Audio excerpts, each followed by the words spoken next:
Mes chers compatriotes, les oiseaux de mauvais augure, les détracteurs de l'intérieur et surtout de la diaspora sont dans la lucarne présidentielle. En effet, drapé dans une posture outrecuidante, le président de la République, son Excellence, Monsieur Denis Sassou Nguesso, en séjour de travail dans les pays du pôle, s'est fendu d'une violente charge contre ceux de ses compatriotes qui, avec raison, constance, pugnacité et courage, s'élèvent contre la malgouvernance au Congo-Brazzaville. Depuis au moins 42 ans cumulés de pouvoir sans partage, le président de la République est, en n'en point douter, l'icône du déclin congolais dont il clame fièrement accélérer la marche. Dans le respect de l'institution présidence de la République, je rappelle au souvenir de chacune et de chacun que bon nombre de personnalités politiques dans le monde ont tenté en vain de privatiser le pouvoir. La construction des digues politiques en argile, soutenues par des complots imaginaires, sont légion. Staline, avec les camps de travail en Sibérie, URSS. Ceausescu, avec le totalitarisme dans les Carpates, Roumanie. Et Sékou Touré, avec la rééducation socialiste du sinistre camp Bouarou, n'ont pu se faire absoudre de leurs basses et inhumaines œuvres par la postérité. Bien au contraire, ces personnalités ont réussi le malheureux tour de force de noircir dans l'histoire mondiale et pour l'éternité les patronymes avec impact sur les descendances. Si dénoncer la fracture sociale, le manque d'eau et d'électricité, l'absence de système éducatif et de santé adéquat, le chômage massif des jeunes est un crime. Si critiquer la prédation économique, le farotage, la corruption, la gestion clanique des ressources naturelles, la dérive sécuritaire de l'État, l'endettement cyclique du pays est un crime. Si revendiquer le paiement des salaires, des bourses d'étudiants et les pensions des retraités, la diversification économique est un crime. Si travailler pour le changement et la rupture aux fins de rétablir la souveraineté nationale est un crime, dans ces conditions, chers compatriotes de l'intérieur et surtout de la diaspora militante, fer de lance du changement, ensemble, assumons cette criminalité pour un pays à jamais libre et prospère. Ainsi, avec beaucoup de retard, certes, et fidèle en mon engagement patriotique, je fais livraison de la déclaration du Rassemblement des forces du changement suite à la présentation du programme d'action gouvernementale par le Premier ministre du Congo, Brazzaville, aux parlementaires, le lundi 22 juin 2026 à Brazzaville. Peuple congolais, malgré un fort taux d'abstention à l'élection présidentielle du 15 mars 2026, M. Denis Sassou Nguesso est installé comme président de fait à la tête de notre pays, conformément aux prérogatives constitutionnelles. Il a procédé à la reconduction tacite de M. Anatole Colinet Makosso au poste de Premier ministre, chef du gouvernement. Décret numéro 2026-175 du 23 avril 2026. À ce titre, le chef du gouvernement a cru se conformer aux dispositions de l'article 103 de la Constitution. À son entrée en fonction, le Premier ministre présente devant l'Assemblée nationale le programme d'action du gouvernement. La présentation du programme d'action du gouvernement ne donne lieu ni à débat, ni à vote. En réalité, cela s'est fait dans l'irrespect total de la loi fondamentale. D'autant que M. Makosso a pris ses fonctions bien avant le 27 avril 2026, date des passations de service entre les membres de l'ancien et du nouveau gouvernement. Par ailleurs, il a promis se présenter devant la Cour suprême pour déclarer son patrimoine, conformément aux dispositions de l'article 55 de la Constitution. Là aussi, il semble que cela soit impossible, la loi n'autorisant l'exercice qu'à la date de la prise de fonction. Le lundi 22 juin 2026, M. Anatole Colinet Makosso a livré aux parlementaires sa vision à la tête du gouvernement pour les mois et années à venir. Cet exercice appelle une remarque générale. Le programme d'action du gouvernement est un contrat avec les représentants du peuple dans lequel le chef du gouvernement s'engage avec loyauté à servir l'État, y compris contre les marées d'injonctions présidentielles parfois contraires à l'esprit constitutionnel. C'est l'occasion pour le Premier ministre, par une densité intellectuelle, une personnalité architecte et un courage à toute épreuve, d'aider le président de la République à mieux gouverner et au meilleur choix possible pour le pays. Dans le cas d'espèce, la présentation de M.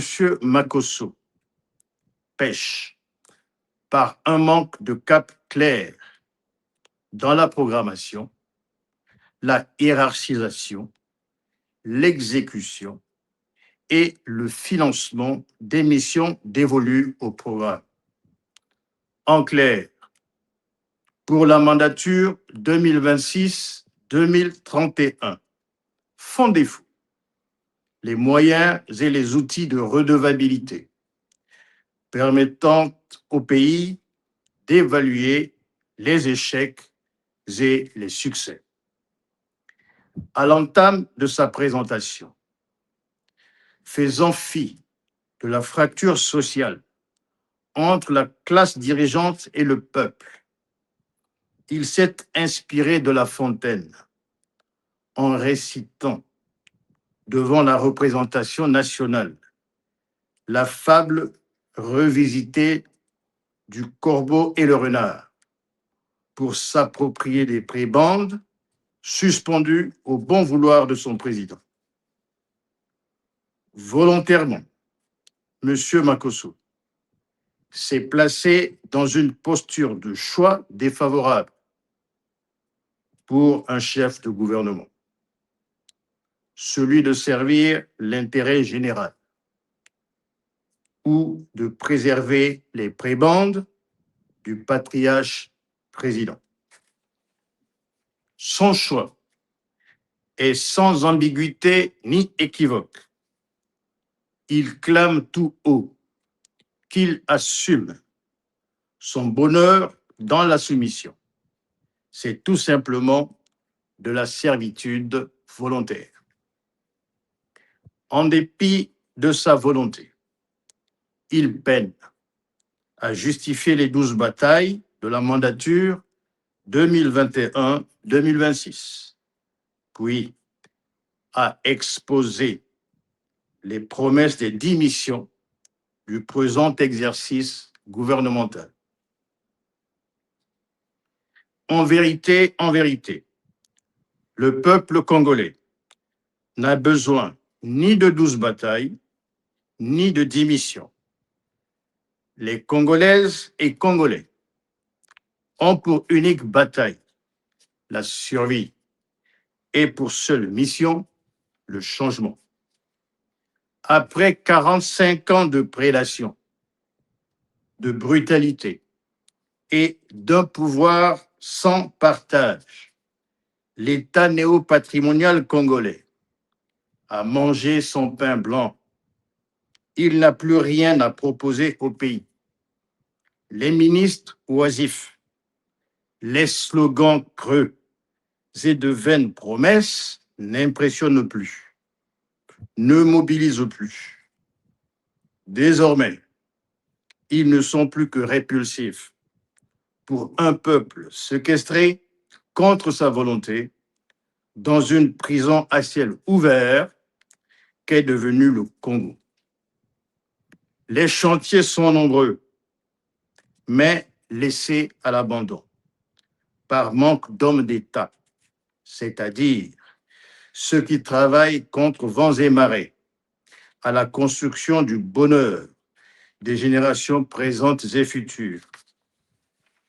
Des hommes non sublimés par la médiocrité et l'égoïsme, qui s'arrogent toute la puissance publique et financière de l'État, aux fins de s'imposer au peuple mandant et se soustraire à sa justice. Les chantiers sont nombreux, comme l'esquisse, en toute transparence, la présentation de M. Makosso. Il s'agit, je cite, des pénuries d'eau, d'électricité, de carburant, des prix de denrées alimentaires et de la vie chère, de la lutte contre la délinquance en zone urbaine et rurale, de la qualité du transport public urbain, aérien, fluvial et ferroviaire, de la réhabilitation et de l'entretien des routes, aussi bien dans les villes que dans l'arrière-pays, de l'enlèvement des ordures ménagères, de l'apurement de la dette intérieure, sociale et commerciale, du paiement, des arriérés et arriérages des pensions, de la régularité du versement des pensions de retraite, de la mise à disposition effective des fonds en faveur des structures à budget de transfert dans les établissements de santé et les universités, de la rétrocession des centimes additionnels aux collectivités locales, du paiement régulier des agents volontaires, communautaires et bénévoles de nos écoles, de l'amélioration de la prise en charge des malades dans les centres hospitaliers, de la prise en charge adéquate du fonctionnement de nos représentations diplomatiques à l'étranger, des files d'attente dans les stations-service, etc. Fin de citation. Ces chantiers sont vieux comme le monde ils ne reçoivent des autorités pour seule réponse que le verbe délirant de promesses non tenues, pendant que le peuple attend des solutions concrètes. Même le meilleur partenaire financier du gouvernement, le Fonds monétaire international, s'en lasse. Il rappelle l'inconséquence du chef du gouvernement en raison de une sous-exécution des dépenses sociales et des investissements publics, une dette publique totale qui peine à diminuer, et notamment la dette intérieure. En réalité, en 5 ans, de 2020 à décembre 2025, elle a augmenté en valeur absolue de 2 347 milliards de francs CFA, soit 35,6%, passant de 6 596 milliards de francs CFA à 8 946 milliards de francs CFA. La baisse dont parle le Premier ministre n'est que l'effet mécanique de la baisse du ratio dette publique PIB de 111,1% à 92,46%. Depuis 2020, ce ratio est au-dessus de 90%, supplantant largement la norme communautaire de la CEMAC de 70%. Fin mars 2026, la dette publique congolaise s'élève à 9 227 milliards de francs CFA, faisant apparaître une vulnérabilité aiguë et de surendettement préoccupant. Cette situation mérite une attention particulière des pouvoirs publics. Une mobilisation des recettes hors hydrocarbures en deçà du potentiel, des réformes structurelles inachevées.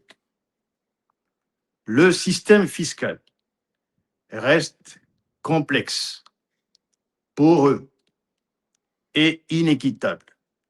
Trop de revenus échappent encore à l'imposition. L'administration fiscale n'a jamais pleinement exploité les potentialités offertes par la numérisation. Dans ces conditions, difficile de faire croire à une accélération de la marche vers le développement. Dans les faits, une marche ne peut s'accélérer que si elle a déjà commencé. À ce jour, la seule marche exécutée est celle vers l'enrichissement illicite des cadres politiques et de la haute fonction publique. Le seul développement visible et palpable est celui des comptes bancaires offshore, les concernant, sans jamais que les menus frettins et les gros poissons ne soient inquiétés. L'explication est toute simple. L'exécutif est profondément corrompu. Au nom du peuple, le RFC dit assez du capitalisme de connivence dans notre pays. C'est de l'enrichissement illicite. Il faut en finir avec les présidents et familles, les premiers ministres et familles, les ministres et familles, les conseillers et familles, les directeurs généraux et familles, tous investisseurs corrompus et véreux, dilapidant les ressources nationales, s'accaparant les minerais liquides et solides du Congo, tels de vulgaires sanctions. Dans sa présentation, M. Makosso avoue et assume, dans la transparence la plus totale, l'incompétence, l'incapacité personnelle et de son gouvernement à changer la vie des compatriotes. Il les relègue au simple rang de sujets de Sa Majesté l'Empereur, assurant la redistribution de la richesse nationale au gré de ses humeurs et mondanités proustiennes. Dans aucun pays au monde, le farotage n'a servi de levier économique. Il est un symbole plus que visible de la malgouvernance. Il ne s'agit ni plus ni moins que de l'exhibition d'un bien mal acquis. Pour prétendument accélérer la marche vers le développement, M. Makosso et son mentor, M. Denis Sassou Nguesso, s'appuient sur la collaboration avec le Fonds monétaire international. Depuis 1985, le Congo, notre pays, a connu plusieurs épisodes de surendettement en lien avec sa forte dépendance aux revenus pétroliers. Sous perfusion continue du FMI, avec différentes restructurations et plusieurs programmes de réforme, le pays reste confronté à des défis structurels en matière de diversification économique et de gouvernance financière. Les programmes d'ajustement structurel PASS, emblématiques du consensus de Washington, imposent aux économies un triple carcan: austérité budgétaire drastique, privatisation massive et libération forcée des marchés. Conçus comme des remèdes universels au déséquilibre macroéconomique, ces mesures aggravent les crises qu'elles prétendent résoudre. La réduction abrupte des dépenses publiques, comme un gage de rigueur, précipite l'effondrement des services essentiels, santé et éducation en tête, tout en approfondissant la paupérisation de la société. Ainsi, loin de stimuler le développement inclusif, ces politiques enferment le pays dans un cycle de dépendance. L'État s'endette pour financer son développement, rencontre des difficultés de remboursement, sollicite le FMI, applique les politiques d'austérité, voit sa croissance ralentir, puis recourt à un nouvel endettement pour soutenir son économie ou financer ses besoins sociaux dans l'attente du prochain cycle.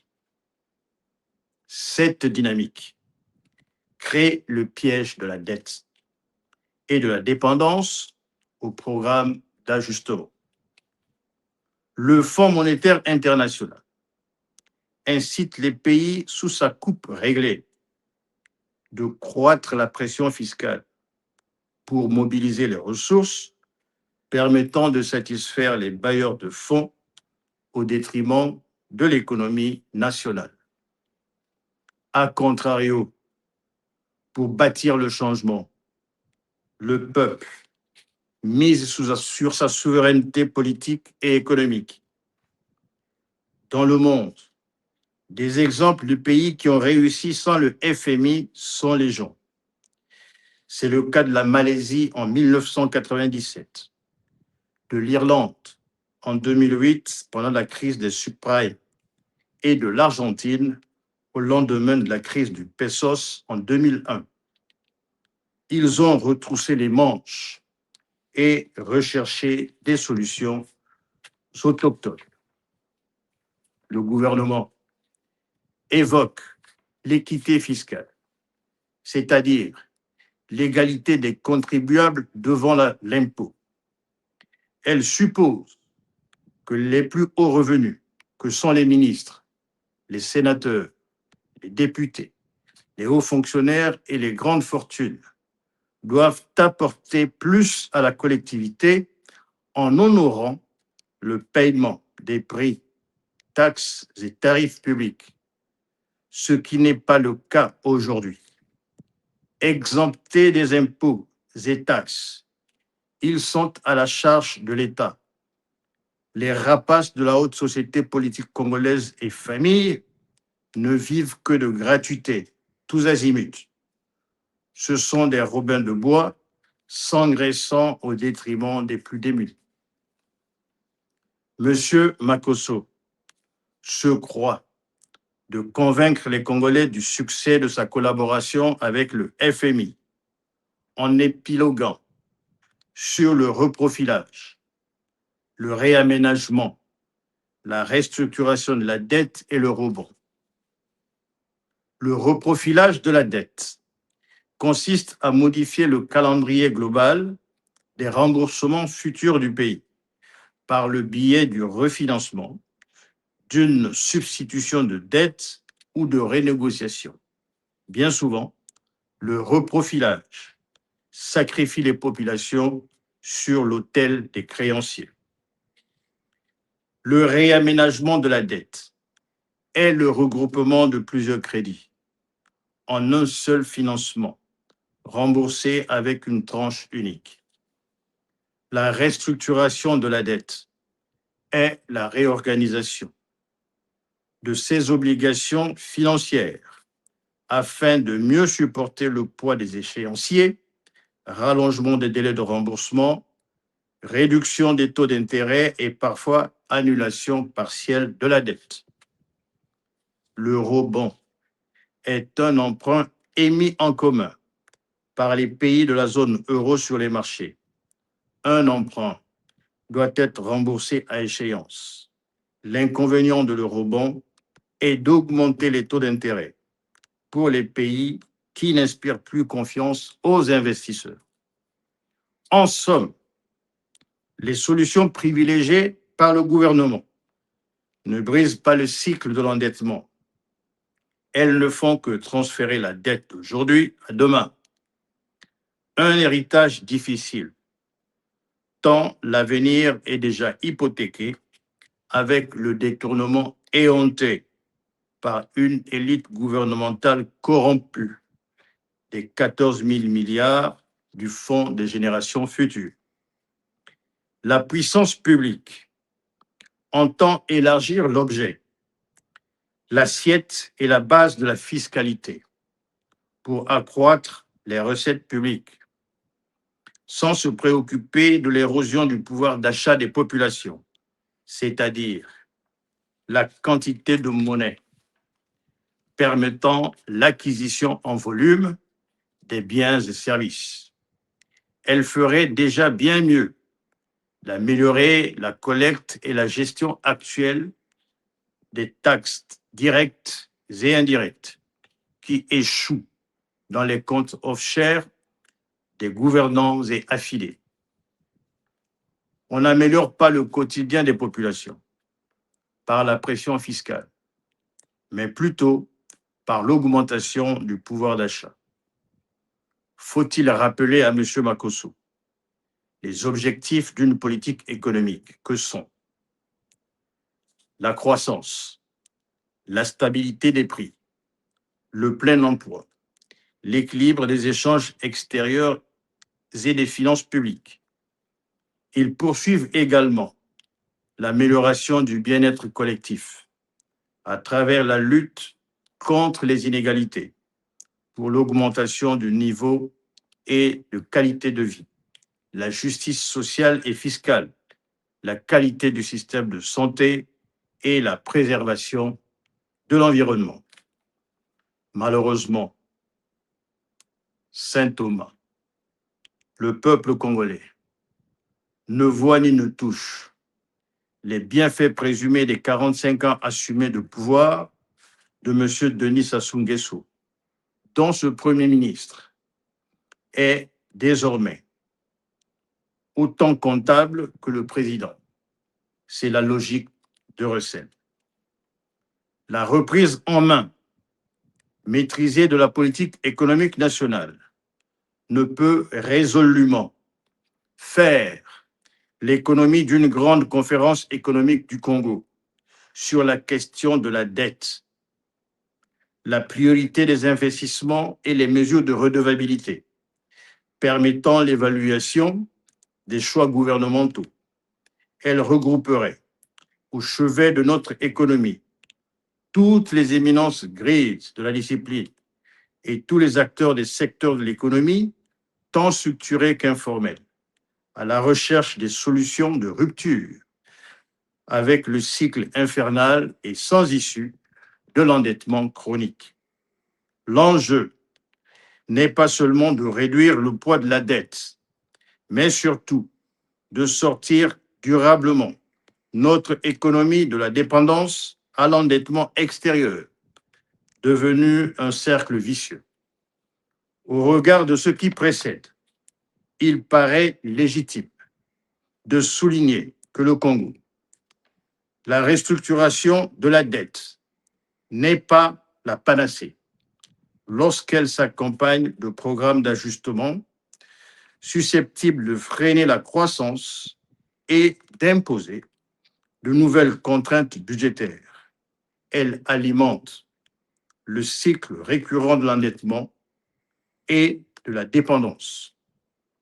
Monsieur Makosso, pour les Congolais et Congolaises, votre intelligence vous prédestinez à plus d'épaisseur et de charisme pour aider le pays à une meilleure gouvernance, en vous laissant emporter par les délices et l'ivresse du pouvoir. Vous avez tout simplement, monsieur, raté les débuts. Le RFC, dans un élan d'unité nationale, vous appelle au ressaisissement. Le temps du griot est fini. Il vous faut rassembler et fédérer les énergies par un dialogue politique retrouvé afin de reconstruire dans une résilience collective un pays aujourd'hui en lambeaux. Vive le Congo, vive le changement fait à Brazzaville le 25 juillet 2026 pour le Rassemblement des forces du changement. Le docteur Marcel Itokoulou, premier vice-président en charge de la prospective, de la communication et porte-parole.